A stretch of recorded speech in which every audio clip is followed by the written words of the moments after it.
"You are not qualified to speak here, so sit down." Judge Harold Whitcomb did not shout the words. He snapped them across Department 14 with the cold economy of a man who had spent 20 years watching rooms obey him before he reached the period. The command cracked over polished wood, fluorescent light, and the stale smell of old paper.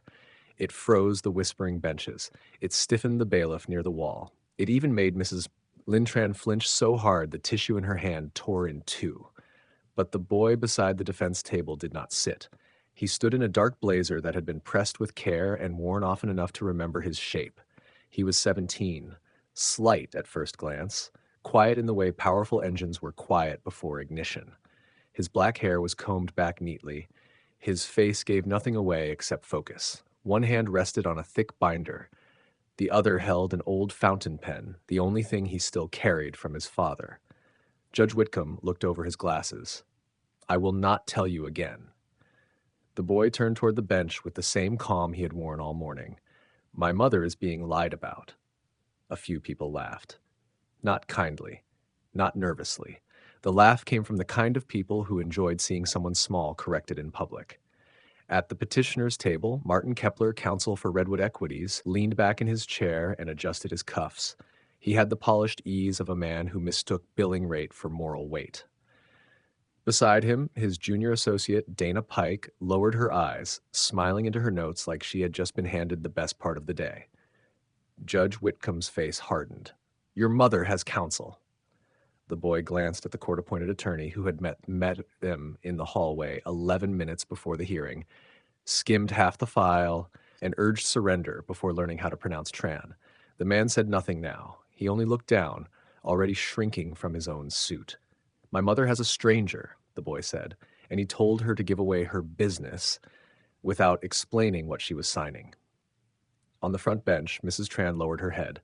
Her coat was plain. Her hands were raw from years of soap, coins, bleach, and folding heat. She owned a laundromat in Alhambra. 22 years of work lived in those hands. Redwood called it a tenant operation. To her, it was the place where she fed her son, buried her husband, and refused to disappear. Kepler clicked his tongue. "Your Honor, this is exactly the problem. They confuse emotion with procedure." Dana added, just loud enough, "and internet confidence with legal standing." Another ribbon of laughter slipped through the gallery. The boy heard it. He always heard things like that. He had learned to hear contempt the way some people heard thunder long before rain. He had learned it at 13 in a hospital waiting room, translating consent forms for his father while nurses rushed past and pretended not to notice that a child was carrying adult fear on his back. He had learned it at 15 at the city permit office, where a clerk kept calling his mother sweetheart before rejecting papers she had filled out correctly. He had learned it in every room where people looked at an immigrant woman, then at her son, and decided silence would be easier for everyone. He had almost not come that morning. At dawn, he sat on the plastic chair behind the laundromat counter while his mother counted quarters into paper rolls with a tremor she tried to hide. The fluorescent tube above them buzzed. One dryer knocked with its usual broken rhythm. She took the photograph from her purse, looked at his father's face for a long moment, then slipped it back without a word. On the counter lay the settlement packet Redwood wanted signed before noon. He remembered the court-appointed lawyer from the phone call the night before saying, "Sometimes survival means accepting what you can't change." His mother had nodded as if she agreed. But when she turned away, he saw the look in her eyes. Not fear, exactly, but the exhaustion of someone being asked to surrender the only proof her life had mattered in one place long enough to leave a mark. So he made coffee neither of them drank. He translated every paragraph again. He highlighted every contradiction. And in the margin beside Redwood's offer, he wrote one line from his father's old ledger. "If the numbers are wrong, check who benefits." Now, standing under the judge's glare, he felt that morning pressing against his ribs. Not doubt, pressure. The dangerous kind that came when you knew you were right, and also knew that rightness alone had never protected people like them. His throat tightened once. His pulse beat in his ears. For one brief second, he imagined the bailiff forcing him down, imagined Kepler smiling, imagined his mother signing the papers in the hallway while apologizing to everyone for making trouble. That image nearly broke his concentration. Then he touched the binder again and steadied himself. Because he had spent too many years watching powerful people count on immigrant fatigue, he was done contributing to their math. Judge Whitcomb leaned forward. This is a court of law, not a school debate club. Sit down. The boy's fingers tightened around the old fountain pen. For a second, he saw his father again, bent over the laundromat counter late at night, writing numbers into a ledger because he said ink told the truth longer than memory. The pen had been in his shirt pocket on the day he collapsed behind washer 9. After the funeral, the son found it in a drawer beside a faded photograph of all three of them smiling under the laundromat's first hand-painted sign. His mother kept the photograph in her purse. He carried the pen. He placed it gently on top of the binder. Then he said, "No." That single word changed the room. Not because it was loud, because it was clean. Kepler rose. "Your Honor, remove him." The bailiff stepped forward. The boy opened the binder before the hand could reach him. Tabs bloomed in neat colors. Notes lined every margin. Dates, code sections, mailing receipts, service defects, translated notices, filing inconsistencies. It did not look like a teenager's desperate pile. It looked like a map made by someone who had lived inside the maze until the maze belonged to him. "Before you remove me," he said, "the court should know Redwood cited an amended notice that was never served in Mandarin, never posted at the property, and was filed after the deadline counsel just told you had already passed." Silence followed. Kepler's smile changed by one careful degree. Dana's pencil stopped moving. From the back row, a chair scraped across the floor. Heads turned. A woman stood, dark suit, federal bearing, hair drawn tight, no wasted movement. She stepped into the aisle as though she had waited exactly long enough. "Your Honor," she said. Whitcomb frowned. "This is not your matter. Identify yourself." "My name is Evelyn Park, Assistant United States Attorney." Kepler straightened fully now. Dana's expression emptied out. The law student in the back lowered his laptop. Even the interpreter raised her eyes as if someone had finally opened a window. Judge Whitcomb folded his hands. "Are you appearing in this case?" "No," Evelyn said. "I'm observing." "On whose request?" She turned to the boy, and when she looked at him, it was not with surprise. It was with recognition. His. A murmur moved through the gallery. Kepler recovered first. "Your Honor, that is absurd. A child cannot invite a federal prosecutor to a housing dispute." Evelyn did not look at him. "He can when the dispute includes falsified service records, possible civil rights violations, and a pattern of targeting tenants who were never properly notified in their own language." That landed harder than any raised voice could have. Mrs. Tran's head lifted. The interpreter whispered a fast translation, and the older woman's eyes filled without spilling. Whitcomb looked back at the boy. Really looked now. "Continue." The bailiff stepped away. The boy nodded once. Redwood's March 3rd amended notice relies on Section 12.4 of the Redevelopment Code. That section only applies if Section 12.2 notice was properly executed first. Dana gave a quick laugh that sounded thinner than before. "Which it was." The boy turned a page. "Show me where." She blinked. "Excuse me?" "Show the court where my mother received compliant notice in Mandarin. Show where it was posted on the premises. Show the signed acknowledgement or affidavit of service." Dana flipped pages in Redwood's binder with increasing speed. Kepler leaned in. The room watched them search, watched them not find. "It's not there," the boy said. Whitcomb's gaze sharpened. "Counsel?" Kepler cleared his throat. "There may have been an administrative omission in the duplicate copy before the court." The boy spoke before the excuse could settle. "Then let's use their internal intake log." He slid forward a printed spreadsheet marked with receipt times, initials, and scanned entries. Page 47. "Reception accepted our response on March 10th and logged it under the wrong unit number. March 12th, we sent certified mail. Received. March 18th, I emailed the address listed on their own notice. No response." Kepler's smoothness began to crack. If submissions were made incorrectly, they were made correctly, the boy said. They were ignored. Evelyn Park stepped forward. "I reviewed the same records this morning. His chronology is accurate." A woman in the second row covered her mouth. The elderly janitor by the back wall gripped his cap with both hands and stared like he was watching the shape of the world change in front of him. The boy opened the second binder. This one held photographs. A notice board beside broken vending machines with no Mandarin posting.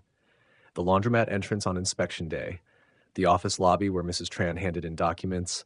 Timestamped screenshots, certified mail receipts, a voicemail transcript. He laid them out one by one, never rushing, each piece of proof arriving like a lock clicking shut. Redwood told the court my mother failed to respond, he said. These are the responses. Redwood told the court she refused compliance. These are receipts for repairs they demanded. Redwood told the court she obstructed redevelopment. This is the voicemail where their field manager said, and I quote, "She doesn't understand enough to fight this anyway." A visible ripple passed through the benches. Dana went pale. Kepler stopped touching his papers entirely. Judge Whitcomb's voice changed. "Is that an authentic transcript?" Evelyn answered. "The audio was preserved and forwarded with metadata. My office verified chain of custody." The courtroom went dead still in plain sight. The boy reached into the inner pocket of the binder and removed the faded photograph from a plastic sleeve. A younger Lynn Tran stood between her husband and their son under the original laundromat sign, all three smiling as if exhaustion and hope had decided to share the same face. He set it on the table, not as evidence for the law, but as evidence for the room. "My father died there," he said quietly. "He built that place one machine at a time. My mother kept it alive after he was gone. Redwood wrote tenant operation because it's easier to erase people when you rename what they suffered for." Even Whitcomb seemed to sit inside the words for a beat longer than he wanted to. Kepler tried one last time. "Your Honor, sentimental framing does not alter statutory." "Stop," Whitcomb said. The word cut him off so completely it felt almost surgical. The judge looked down at the filings, then at the exhibits, then at the boy. What he saw there was no longer some defiant kid disrupting procedure. He saw preparation, restraint, precision. He saw someone who had been dismissed because dismissal was easier than honesty. "Motion to enforce is denied," Whitcomb said. Dana's breath caught audibly. "Further," the judge continued, "this court refers Redwood Equities for review regarding improper service, failure to log responses, and possible misrepresentation." Kepler's face emptied. "Your Honor." "No." The single word struck harder coming from the bench than it had from the boy, and everyone in the room knew exactly why. Evelyn Park stepped in once more. "Given the apparent language-targeted notice failures, my office will also examine whether this reflects a broader pattern." Kepler looked at her like a man watching a bridge vanish while he was still standing on it. The gavel came down. "This matter is concluded." No applause followed, no gasps, only the heavy quiet of public certainty collapsing under proof. People rose slowly, as if sudden movements would break whatever had just been restored. The janitor bent to pick up his cap with reverence. The law student stared at the boy with the expression of someone who had just seen the profession stripped down to its first purpose. Mrs. Tran stood, unsteady at first. Her son turned to her immediately. He did not make a speech. He did not celebrate. He only placed the old fountain pen back in his pocket, gathered the binders, and offered her the photograph without trembling even once. Her fingers touched the plastic sleeve, then his wrist. That small contact carried more history than anything said from the bench all morning. Evelyn looked at him. "You didn't need me." He shook his head. "I needed someone they were trained to respect." For the first time, something like sadness crossed her face. "That may be true," she said, "but today they respected the work." Judge Whitcomb removed his glasses. "Young man," he said, quieter now, "do you intend to study law?" The boy looked at his mother, at the torn tissue still in her hand, at the photograph, at the empty petitioner's table where confidence had sat before evidence drove it out. Then he answered, "I intend to make sure people like her don't have to stand alone in rooms like this." Whitcomb held his gaze, then nodded once, as if the room itself had just been corrected.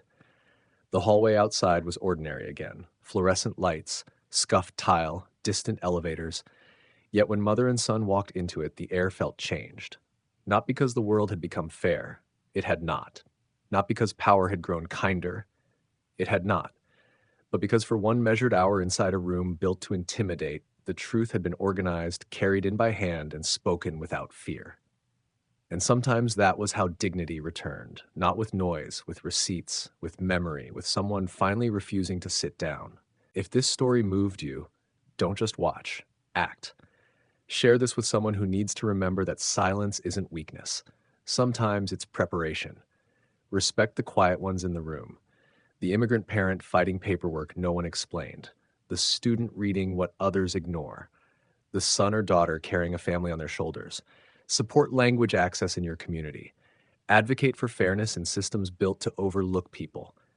Pay attention when something feels off, because truth doesn't shout, it waits. Comment below with a moment where you saw someone underestimated and what happened next.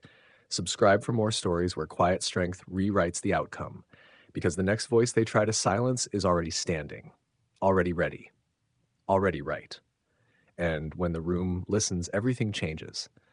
Not because power was given, but because it was proven line by line in front of everyone. Established silent strength, proof wins, stand anyway.